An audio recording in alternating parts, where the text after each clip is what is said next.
নমস্কাৰ বন্ধু বান্ধৱীসকল, আশা কৰিছোঁ আপোনালোক সকলো ভালেই আছে। আজি মই আপোনালোকলৈ লৈ আহিছোঁ ছজিনাৰ এটা খুব সহজ ৰেচিপি। মই প্ৰথমে এখন কেৰাহীত তেল গৰম কৰি লৈ এতিয়া ইয়াতে দুটা পিঁয়াজ কাটি দিছোঁ। পিঁয়াজ মই দুটা দিছোঁ কিয়নো ইয়াত মই বহুত বেছি বেলেগ মছলা ব্যৱহাৰ নকৰোঁ। ছজিনাৰ আৰু বেলেগ বেলেগ ধৰণৰ ৰেচিপি মই আকৌ আনিম খুব সোনকালেই, কিয়নো বৰ্তমান ছজিনাৰ ছিজন আৰু এতিয়া মই যিখিনি ছজিনা আপোনালোকক দেখুৱাম সেইখিনি অকণমান কোমল, একেবাৰে কোমলো নহয়, তথাপিতো অলপ সৰু ছজিনাটো, আৰু ডাঙৰ ছজিনাৰ এটা ৰেচিপিও মই আপোনালোকলৈ লৈ আহিম। এতিয়া এইখিনিত দীঘল দীঘলকৈ মই আলু কাটি লৈছিলোঁ। সেই আলুখিনি আৰু ছজিনাখিনি মই এই তেলখিনিত য'ত পিঁয়াজখিনি মই ভাজি লৈছিলোঁ তাতে মই এইখিনি ইয়াতে দি দিম। এতিয়া মই ইয়াতে দিছোঁ অকণমান নিমখখিনি দি ছজিনাখিনি ভালদৰে লৰাই দিম।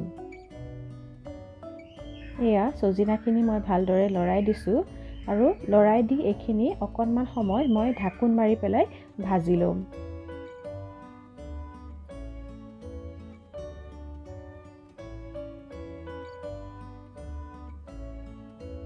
এতিয়া মই তাৰ কাৰণে মছলা যোনখিনি মছলা ব্যৱহাৰ কৰিম সেইখিনি মই পিচি ল'ম।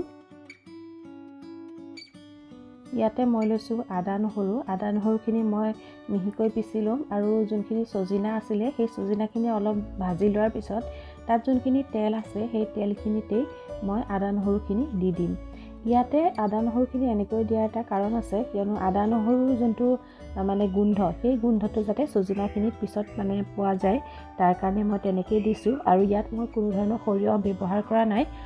সৰিয়হটো আচলতে সৰিয়হ দি পেলাই বনোৱা ৰেচিপিটো মই খুব সোনকালেই আপোনালোকলৈ লৈ আহিম। এইটো ৰেচিপি অলপ কোমল ছজিনাৰ আৰু খুব সহজতে বনাব পাৰি। এইটো বয়সস্থ মানুহেও যদি কোনোবাই সৰিয়হ নাখায় তেতিয়াহ'লে তেওঁলোকেও খাব পাৰে। বহুতৰ কি হয়, আজিকালি গেছ হয়, সৰিয়হ খাবলৈ নিবিচাৰে, গতিকে খুব সহজকৈ এইটো বনাব পাৰিব আপোনালোকে ঘৰতে। এইখিনি এনেদৰে অলপ সময় ভজাৰ পিছত মই ইয়াতে খুব অকণমান আধা চামুচমান মই জিৰা দিছোঁ আৰু আধা চামুচমান মই ধনিয়াৰ গুড়া দিম। ধনিয়াৰ গুড়াখিনি একদম কম পৰিমাণে, যাতে সকলোৱে খাব পাৰে। যিসকলে মছলা নাখায় তেখেতসকলেও যাতে এইটো খাব পাৰে, কিয়নো ছজিনাটো আমাৰ স্বাস্থ্যৰ কাৰণে খুবেই ভাল আৰু বতৰৰ পাচলি আমি খাব লাগে, গতিকে সকলোৱে যাতে খাব পাৰে তেনেধৰণে মই এইটো ৰেচিপিটো তৈয়াৰ কৰিছোঁ। আৰু আপোনালোকে খাই চালে নিশ্চয় গম পাব যে ৰেচিপিটো খাবলৈ কেনেকুৱা হৈছে, আৰু ইয়াৰ যিটো গোন্ধ ওলায় সেই গোন্ধটো খুবেই ধুনীয়া লাগে।